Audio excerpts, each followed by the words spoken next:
What we have here is actually a can opener. This little device, it folds flat. This is what's known as a P38 or the GI folding can opener. These began being issued with C-rations in 1942, and they stayed with the GI's rations right up until about the early 1980s. So when you first got the C rations or your field ration type C, this would be included with it. Then later when those were replaced with the MCI or Meal Combat Individual in the late 1950s, and they still looked like C rations and people called them C rations, but you would still get this little folding P38 can opener.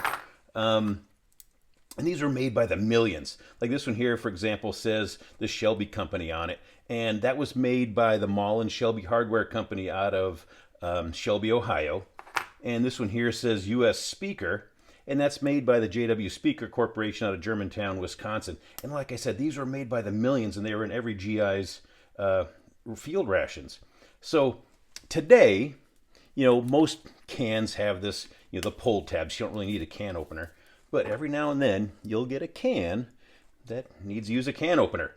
And how this worked is you would unfold, expose that, looks like a shark tooth. It has this little hook, and that would hook underneath the rim.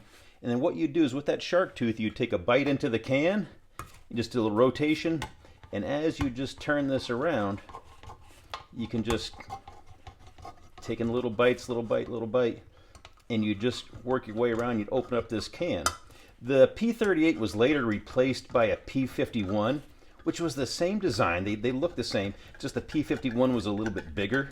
You had more, to grab onto and had a little better leverage. But just by taking this little tiny folding can opener, you can work your way around, and there we go. How about that? Like I said, a disposable can opener made by the millions and a GI's friend.